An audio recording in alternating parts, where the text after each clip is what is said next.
नमस्कार। आज की मुलाकात के साथ एक बार फिर हम हाजिर हैं दूरदर्शन हिमाचल पर। हम आपको बता दें कि आज की मुलाकात में हम आपके लिए एक खास शख्सियत को यहाँ तक लेकर के आए हैं और आज हम बात करने वाले हैं अभिनय और रंगमंच की। तो जाहिर है हमारे साथ जो आज पर्सनालिटी स्टूडियोज़ में मौजूद हैं वो इसी फील्ड से रिलेटेड है। मैं आपका तारुफ करवाना चाहूँगी हमारे आज के मेहमान से, जो हैं अजय शर्मा जी। मैं इनके बारे में बताना चाहूँगी कि ये फाउंडर हैं द प्लेटफॉर्म के, और इसके साथ ही ये एक्टर हैं, डायरेक्टर हैं, एक ड्रामा टीचर भी हैं और वर्सेटाइल पर्सनालिटी हैं। ये बहुत सारी इनमें खूबियाँ हैं और आज हमसे ये बात करने वाले हैं अभिनय और रंगमंच के बारे में। सबसे पहले आपका हम यहाँ स्वागत करते हैं अजय जी, नमस्कार। हमारा आज का विषय है अभिनय और रंगमंच, दोनों ही एक दूसरे से जुड़े हुए हैं और आपसे मेरा पहला सवाल यही रहेगा कि रंगमंच क्या है? सामान्य शब्दों में अगर मैं कहूँ तो रंगों से भरपूर जो मंच होता है उसे हम रंगमंच कहते हैं। बाकी अगर टेक्निकलिटीज़ पे जाएं, तकनीकी तौर पर शब्द आता है प्रोसेनियम थिएटर, एक सभागार जहाँ पर हम नाट्य क्रीड़ा करते हैं और नाटक करते हैं, खेलते हैं, तो उसे हम रंगमंच कहते हैं। रंगमंच कहते हैं। और रंगमंच जो है अभिनय से जुड़ा हुआ है। हाँ, क्योंकि रंगमंच अभिनय प्रधान है, बिना अभिनय के रंगमंच हो ही नहीं सकता। अच्छा, अभी आपसे जानना चाहूँगी कि आप रंगमंच से कैसे जुड़े हैं? वैसे तो स्कूलों में जब हम स्कूल में पढ़ा करते थे तो बाल सभा हुआ करती थी, तो छोटे छोटे प्रोग्राम स्कूलों में होते थे।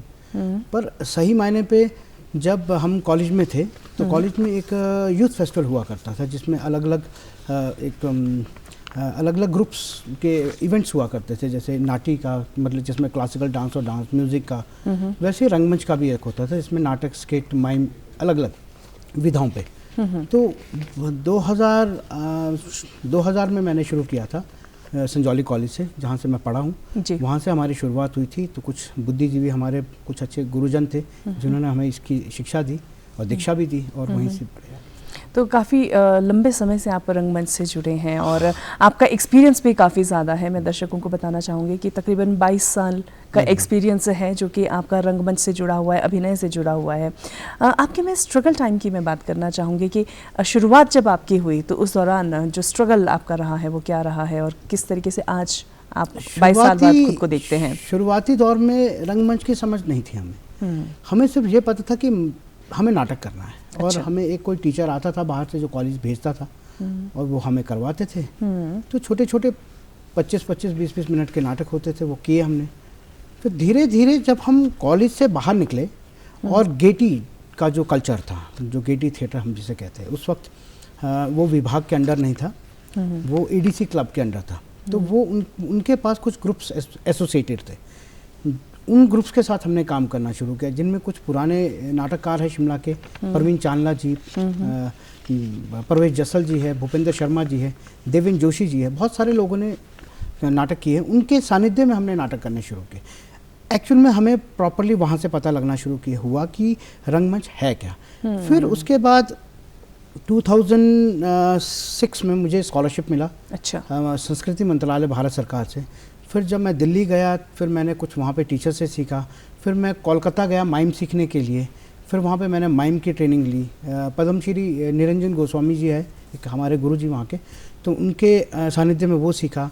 फिर धीरे धीरे और अलग अलग कार्यशालाएँ की, जैसे कभी डायरेक्शन की, कभी डिज़ाइन की, क्योंकि इसमें विधाएँ अलग अलग है, बहुत सारे डिपार्टमेंट। एक लंबा अरसा रहा है और इस लंबे अरसे में आपने डिफरेंट चीज़ों को ट्राई भी किया है। आपसे जानना चाहूँगी कि 22 साल के इस एक्सपीरियंस में जब आपने स्टार्टिंग किया था और अब आप खुद को क्या चेंज आप देखते हैं?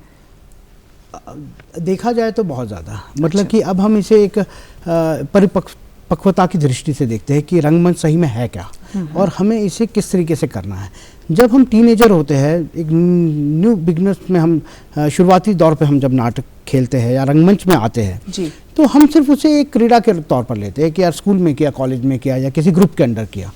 बट जब हम इसे एक अपने फ्यूचर के तौर पर देखते हैं कि हमें इसे ही परस्यू करना है फ्यूचर में और इसी में अपनी आजीविका भी अर्न करनी है, तो ये थोड़ा डिफ़िकल्ट हो जाता है। ये बहुत संघर्ष वाला काम है। और मतलब कोई भी कला, मैं मानता हूँ कि जितनी भी कलाएं हैं उन कलाओं में जब एक व्यक्ति जाता है तो उसे एक ऐसी साधना करनी पड़ती है जिसमें उसको पता होता है कि मेरा लक्ष्य क्या है, पर उस लक्ष्य पर वो कब पहुँचेगा ये उसे नहीं पता होता है। ये नहीं मालूम है कि वहाँ तक पहुँचने में कितना समय लगेगा, कितना समय स्ट्रगल काफ़ी ज़्यादा है, पेशेंस की यहाँ तक मुझे जो समझ में आ रही है बात की, पेशेंस रखना, हार्ड वर्क करना और स्ट्रगल करना, ये तीनों ही चीज़ें इंपॉर्टेंट है आपकी क्रिएटिविटी के साथ। अच्छा, रंगमंच जो है काफ़ी हद तक मानव भावनाओं, संवेदनाओं से जुड़ा होता है, क्या ये बात सही है? हाँ, एक्चुअली हमें नाटक में हमें कोई ना कोई तो पात्र जीना है जी। जब हम कोई पात्र जीते हैं तो उस वक्त अगर मैं वो कोई चरित्र कर रहा हूँ तो मैं अपना व्यक्तित्व जो मेरा पर्सनल है, व्यक्तिगत तौर पर जो मेरा चरित्र है उसको मैं छोड़कर जाऊँगा मंच पर और मैं वो चरित्र अपनाऊँगा जो मैं कोई पात्र कर रहा हूँ। तो वही बात हो जाती है कि हमें उसके भावों को पकड़ना है, उस रस को पकड़ना है जिसमें हम उस पात्र को जी सके, उसकी मनोदशा कैसी है, वो किस माहौल में रहता है, वो सारी चीज़ें हमें उसके हिसाब से लेकर चलनी पड़ती। पात्रों को जीना एक अलग कला है और बहुत मज़ेदार है। एक रियलिटी है वो, एक जिसको आप रियल लाइफ में भी खुद से कनेक्ट कर पाते हैं। अच्छा अजय जी, मैं जानना चाहूँगी आपसे, आपने बहुत सारे इंपॉर्टेंट प्लेस किए हैं, आपने बहुत सारा काम किया है, जिनमें मैं देख पा रही थी कि एज अ डायरेक्टर भी आपने काफ़ी सारे प्लेस को डायरेक्ट किया है। जैसे आपने बलिदान एज अ डायरेक्टर आपने किया था, और गोदान भी एक बहुत फेमस ये नॉवेल है, इस पर भी आपने इसको एक्ट भी किया है, डायरेक्ट भी किया है। कुछ एक प्लेस के बारे में मैं आपसे जानना चाहूँगी जो आपके दिल के बहुत करीब रहे हैं। मतलब डायरेक्शन में जब मैंने सबसे पहले कोई प्ले किया था तो मैंने वो कॉलेज में ही किया था। मेरी शुरुआत कॉलेज से ही हुई हर चीज़ की, अभिनय की भी और डायरेक्शन की भी, संजौली कॉलेज से।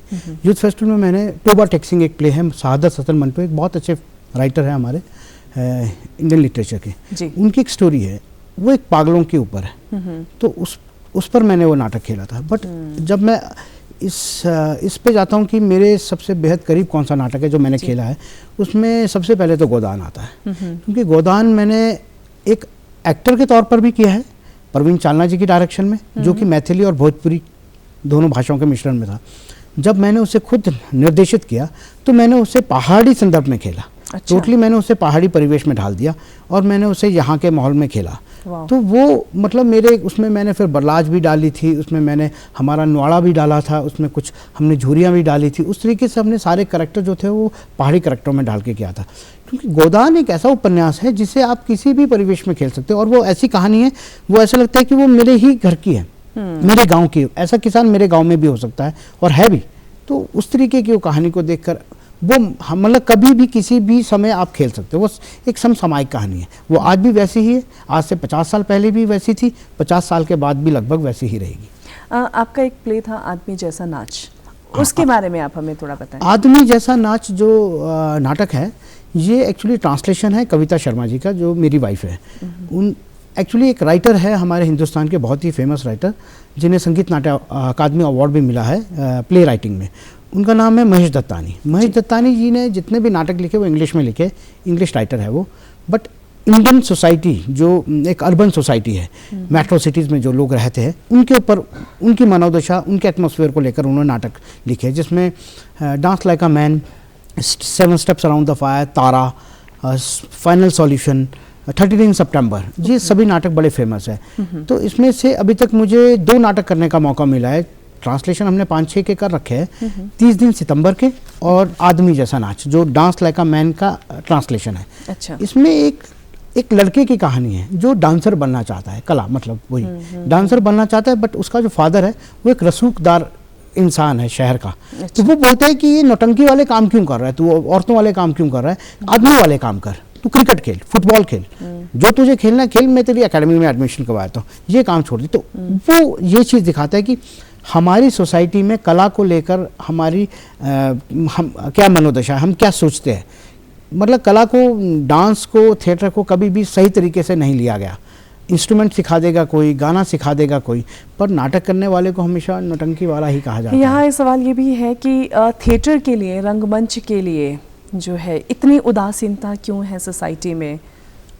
ये वैसे तो देखा जाए तो हम भी प्रॉपर तरीके से कभी पूर्ण रूप से हम समझ नहीं पाए हैं, पर जहाँ मतलब हम थोड़ा बहुत समझने की कोशिश करते तो ये है कि इसमें आजीविका का साधन कुछ नहीं है। जब व्यक्तिगत तौर पर देखता है, जहाँ सरकार की बात आती है तो ये हमने हमेशा से देखा है, हम जब इतिहास की भी बात करते हैं तो कला हमेशा आश्रय में ही पनपती है और पलती है। मतलब अगर हम पुराने से हम बोलेंगे तानसेन किसी राजा के आश्रय में था, अगर हम किसी की और बात करेंगे कोई बड़े से बड़ा कलाकार तो किसी ना किसी राज आश्रय में रहा होगा तभी वो पनपा और पला। तो आज भी अगर कलाएं पनपेगी और पलेगी या संरक्षित रहेगी तो उसके लिए सरकार का आश्रय होना बहुत ज़रूरी है, सरकार की योजनाओं का, अच्छी योजनाओं का होना ज़रूरी है। और ऐसा नहीं कि योजनाएं नहीं हैं, योजनाएं हैं पर वो सही मायने तक उन सही कलाकारों तक नहीं पहुंच पाती है, कहीं ना कहीं अभावों में वो रह जाते हैं। जैसे गांव में एक कोई गाने वाला, अच्छा गाने वाला आदमी है या अच्छा बजाने वाला आदमी है और अनपढ़ है, उसको नहीं पता कि साइट्स पे, गवर्नमेंट की साइट्स पे क्या योजनाएं हैं, तो वो वहाँ तक पहुँच नहीं पाते। उन तक वो योजनाएं पहुँचाने का काम विभाग का है, हमारे जैसे लोगों का है। हम कोशिश कर रहे हैं, काफ़ी हद तक हम कामयाब भी हुए और काफ़ी सारे अब नए बच्चों को स्कॉलरशिप और फेलोशिप मिलने लगी है हिमाचल में भी, अदरवाइज़ पहले नहीं मिला करती थी। काफ़ी चेंज एक तरीके से आया है। मैं आपसे जानना चाहूँगी कि आप हिमाचल में अभी फर्दर क्या स्कोप्स देखते हैं अगर कोई भी न्यू कमर थिएटर से जुड़ता है, रंगमंच से जुड़ता है, अभिनय से जुड़ता है तो? एक्चुअली अभिनय को कभी हम ये नहीं कह सकते कि वो एक आजीविका का साधन है, वो कभी भी नहीं है और ना कभी बन पाएगा उस तरीके से, क्योंकि नाटक करना और नाटक को बनाना और उसको प्रेजेंट करने में एक प्रोसेस है, समय लग जाता है। अब आजकल ज़माना मीडिया का है, सोशल मीडिया का है। सोशल मीडिया, अगर किसी में आर्ट है, किसी में कोई कला है, तो वो सोशल मीडिया के माध्यम से अपने आप को जल्दी पॉपुलर कर सकता है। थिएटर में टाइम लगता है, बट अगर उसे सही तरीके से कोई चीज़ सीखनी है, मतलब अभिनय सीखना है, तो उसे थिएटर सीखना पड़ेगा, थिएटर में आना पड़ेगा, अभिनय के चीज़ों को समझना पड़ेगा, उसकी टेक्निकलिटीज़ को समझना पड़ेगा। नाट्यशास्त्र क्या है, नाट्यशास्त्र क्या कहता है, उसका विधान क्या है, वो चीज़ें समझनी पड़ेगी। क्योंकि सस्टेनेबिलिटी एक्चुअली क्या होता है, कलाकार बन तो जाता है कलाकार, पर वो कला की जिस ऊंचाई पर पहुंचता है वहाँ पे अपने आप को सस्टेन करने के लिए भी उसमें सामर्थ्य होना चाहिए। हर कोई व्यक्ति ऊंचाई पर पहुंचकर अपने आप को वहाँ पर स्टेबल नहीं कर पाता है, तो वो तब कर पाएगा जब उसमें वो काबिलियत होगी। तो जैसे हम किसी भी बड़े से बड़े एक्टर के नाम लेते हैं, जैसे इरफान खान, नवाजुद्दीन सिद्दीकी, नसीरुद्दीन शाह, ओम पुरी, अनुपम खेर साहब जो हमारे शिमला के, ये सभी लोग तभी वहाँ तक पहुँच पाए कि इनमें वो बात थी और ये सस्टेन भी कर पा रहे हैं। अगर मैं चैलेंजेस की बात करूँ, बहुत सारे चैलेंजेस होते हैं जो आपने बताए हैं। आपके पर्सनल लेवल पर अगर मैं बात करूं तो आपका फैमिली सपोर्ट किस तरीके से रहा है आपको? शुरुआत में एक्चुअली मेरे तो थोड़े घर वाले ऐसे थे कि वो ज़्यादा, उनको ज़्यादा नहीं था इन चीज़ों में, क्योंकि मेरे फादर भी खुद काफ़ी शौकीन थे इन चीज़ों के। पर देखा जाए तो मतलब उन्होंने कभी मुझे बंदिशों में नहीं रखा कि तू ये क्यों कर रहा है, क्योंकि मैं शायद खुशकिस्मत इसलिए हूँ कि मैं छोटा था। अच्छा। मेरे से बड़ा मेरा एक भाई था, तो ज़्यादा जिम्मेवारियाँ उसके ऊपर थी शायद, तो ये सोचते थे कि छोटा है तो चलो ये जो कर रहा है करने दो, बड़ा देख लेगा, तो वो भी हो सकता है। पर मेरे में जो मुझे लगता है, मैं बचपन से ही ऐसा था, मतलब कुछ था मेरे में, शायद मैं बचपन से ही कभी छोटे छोटे कल्चर प्रोग्राम्स में स्कूल कॉलेज में मैं पार्टिसिपेट करता रहता था, तो मेरी जो आर्ट की एक लाइनअप बनी है वो बचपन से वैसे ही बनी। बस ये है कि कहीं ना कहीं किसी ना किसी का सानिध्य मिलता रहा। पर जब मैं औरों के संदर्भ में देखता हूँ कि कोई बच्चा आज अगर आता है इस फील्ड में तो उसके लिए मुश्किल है, क्योंकि नाटक में आपको एक साधना करनी पड़ती है और उस साधना के लिए समय नहीं है लोगों के पास कि वो 10 साल। इतना ज़्यादा कंपटीशन हो गया है, हर कोई चाहता है कम से कम समय में ऊंचाइयों तक पहुंचना। फाइनेंशियल आपको सिक्योरिटी भी चाहिए, फैमिली को भी चाहिए कि आप एक अच्छे मुकाम पर हैं। अगर आप एक्टिंग भी कर रहे हैं तो सब कुछ इंस्टेंट चाहिए, है ना, तो वो नहीं पॉसिबल हो पाता है। तो ऐसे में जो लोग एक्टिंग से जुड़ना चाहते हैं या जो लोग अब मूवीज़ में भी अगर कोई जाना चाहता है तो यही कहते हैं पहले जाके थिएटर सीख के आओ। तो इसमें कितना समय तक थिएटर कोई करे कि उसे ये, अगर किसी ने एक्टिंग को जी परस्यू करना एज एन एक्टर जी, तो सिंपल सा है कि उसे 2 साल उसे या 3 साल उसे थिएटर करना चाहिए, एक टीनेजर की तरह सीखना चाहिए, रंगमंच की और अभिनय की दीक्षा लेनी चाहिए। उसके बाद अगर उसे सिनेमा में जाना है तो उसे सिनेमा की टेक्निकलिटीज़ को सीखना चाहिए कि कैमरा कैसे वर्क करता है, हमें कैसे काम करना है कैमरा के सामने, क्योंकि कैमरा और थिएटर दोनों का पर्सपेक्टिव अलग अलग है, दोनों जुड़े एक ही चीज़ से है, वो है अभिनय जी। पर दोनों का दिखाने का जो दृष्टिकोण है या मीडियम है वो दोनों अलग अलग है। वो मंच पे होता है, लाइव होता है, उसमें कोई ब्रेक नहीं है। मीडिया में ये है कि आपने जो किया है वो रिकॉर्डिंग है, उसको बाद में आप एडिट करके जोड़ सकते हो, उसमें इतना स्कोप है, पर टफ वो भी है, इजी वो नहीं है। तो इसीलिए अगर आदमी ने परस्यू करना है तो कहीं ना कहीं किसी अच्छे टेक्निकल इंस्टीट्यूट में, जैसे कि हम इंडिया में कुछ एक इंस्टीट्यूट है, जैसे कि एक सुभाष घई जी का है विल्सन वुड बॉम्बे में, उसके अलावा पुणे में है एक जो इंडियन फिल्म इंस्टीट्यूट है, उसके अलावा आफ्ट करके एक दिल्ली में भी है। कई बहुत सारे इंस्टीट्यूट्स हैं जिनको जा करके जो है परस्यू कर सकते हैं आगे फर्दर एक टेक्निकल ट्रेनिंग्स के लिए, प्रोफेशनल ट्रेनिंग्स के लिए वो ज़रूरी होती है। अच्छा, आपसे जानना चाहूँगी कि रंगमंच में अभिनय के अलावा क्या क्या चीज़ें आती हैं जो इम्पोर्टेंट हैं? आज के संदर्भ में जब हम देखते हैं मॉडर्न थिएटर में, तो मॉडर्न थिएटर में रंगमंच में अब अभिनय प्रधान है। उसके अलावा जब हम देखते हैं तो दिखाने के लिए हमें लाइट्स की ज़रूरत है, तो लाइट में भी बहुत टेक्नोलॉजी आ गई है। पहले पार लाइटें हुआ करती थी, अब क्या है कि अब एलईडी लाइटें आने लग गई है, पाल्को आ गई है, गैलीलियो आ गई है, बहुत सारी अलग अलग है, प्रोफाइल लाइट्स हैं, मतलब डिफरेंट लाइट्स आ गई है और उनका अलग अलग यूज़ है। तो उसके हिसाब से उसके लिए भी टेक्निकल ट्रेनिंग होना बहुत ज़रूरी, तभी आप उनको यूज़ कर सकते हैं। उसी हिसाब से कॉस्ट्यूम का ड्रामा होने लग गया है, कॉस्ट्यूम को बहुत बढ़िया तरीके से दिखाने लग गया अब थिएटर में। सेट का ड्रामा है, मतलब ये अलग अलग एलिमेंट्स हैं थिएटर में। नाटक के अलावा उसके अलग अलग एलिमेंट्स, इसमें म्यूजिक और साउंड का भी बहुत खेल है, काफ़ी चेंजेस आ गए हैं अब। तो जैसे आप कभी देखोगे गेटी में जब हम प्लेस करते हैं, अभी एक लेटेस्ट प्ले हुआ है डॉक्टर फाउस्टस, गेटी जो सोसाइटी है उन्होंने एक रिपेट्री चलाई है। पिछले कुछ समय से ये एक योजना चल रही थी कि गेटी में कलाकारों के लिए एक रिपेट्री चलाई जाए। रिपेट्री होती है एक्चुअली एक इंस्टीट्यूट होता है, उसमें एक्टर्स को सैलरी दी जाती है, ठीक है। तो वहाँ पे एक्टर की सैलरी है 13,000 10,000 अलग अलग कैटेगरी में, डायरेक्टर उसको भी अलग से सैलरी मिलती है। तो उसमें एक प्ले तैयार हुआ डॉक्टर फाउस्टस। तो डॉक्टर फाउस्टस जर्मनी का एक प्ले है, कि जर्मनी के एक राइटर उनका एक प्ले है।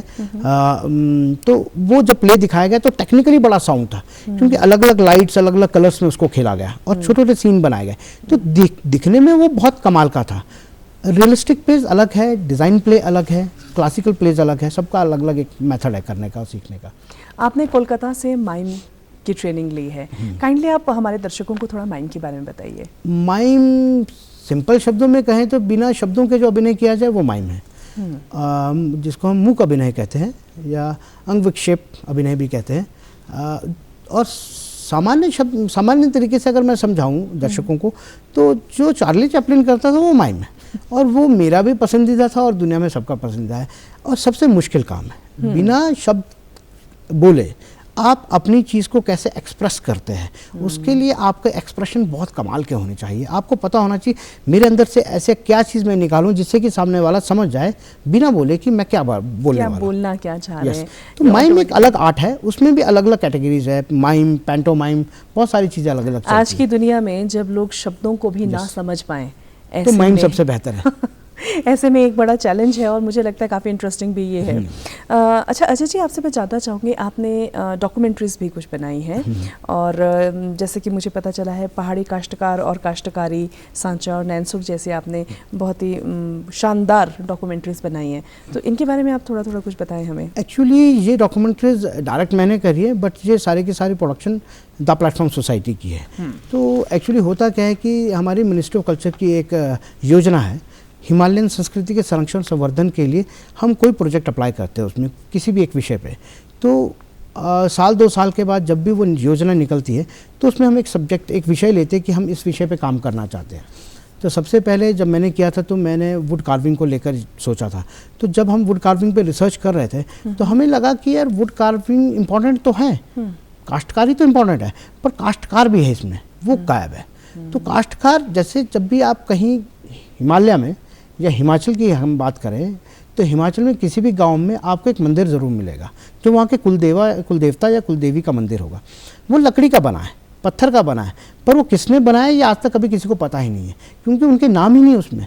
और वो गलतियाँ हमारी हैं या हमारे पिछले वालों की गलतियाँ हैं कि उन्होंने लिखे नहीं। तो उस वजह से क्या है कि हमने सोचा कि हम इस पर काम करें। तो लगभग हमने 3 डिस्ट्रिक्ट का वो किया था सर्वे, जिसमें चंबा था, जिसमें जहाँ रोडू था, मतलब शिमला का अपर एरिया रोडू और कोटखाई, और थर्ड वन इज़ किन्नौर।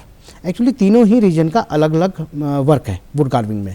जो शिमला अपर का आता है वो आता है हमारा फोक या प्रिमिटिव आर्ट। जो किन्नौर का आता है वो आता है हमारा थोड़ा सा तिब्बतियन, और जो हमारा चंबा का हाथ है, जहाँ पे 4 मंदिर बहुत फेमस है।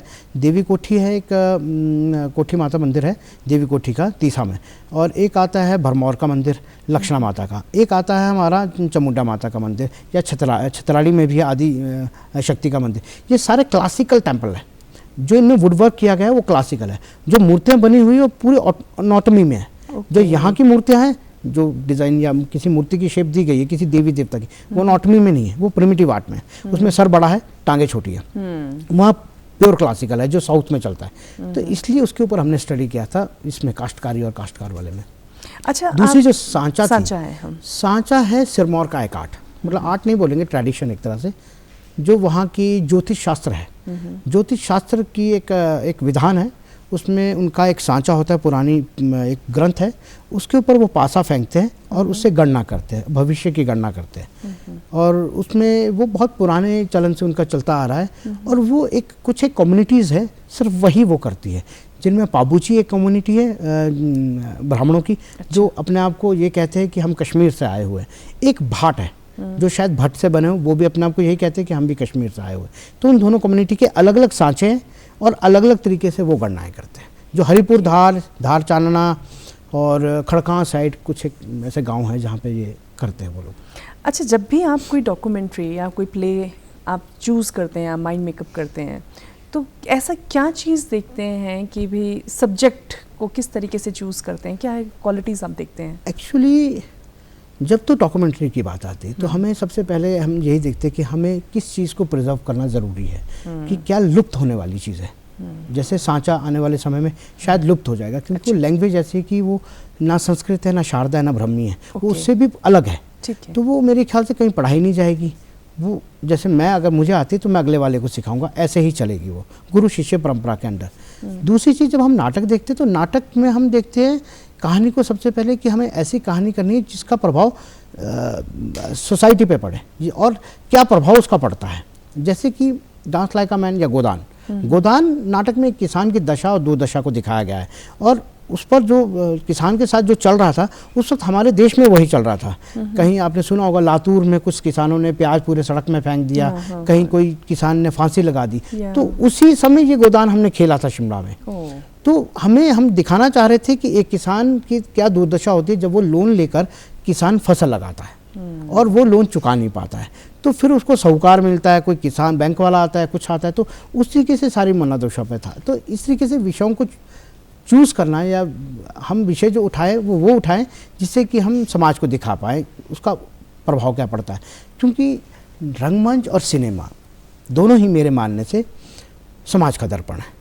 हम वही चीज़ पे दिखाते हैं, करते हैं, जिसका असर समाज पे दोबारा पड़ता है। वो सही में उसको ढंग से देख पाते हैं कि हम क्या कर रहे हैं। अच्छा, आपसे मैं जानना चाहूँगी द प्लेटफॉर्म, उसके आप फाउंडर भी हैं, आपकी ऑर्गेनाइजेशन है, इसके मेन अचीवमेंट्स क्या हैं, या मैं कहूँ अचीवमेंट से पहले मेन मोटिव इसका क्या है? द प्लेटफॉर्म का मोटिव ये था कि शुरुआत में ये तकरीबन बात है 2009 की। 2009 से पहले मैंने कुछ समय तक ठेकेदारी शुरू करी थी।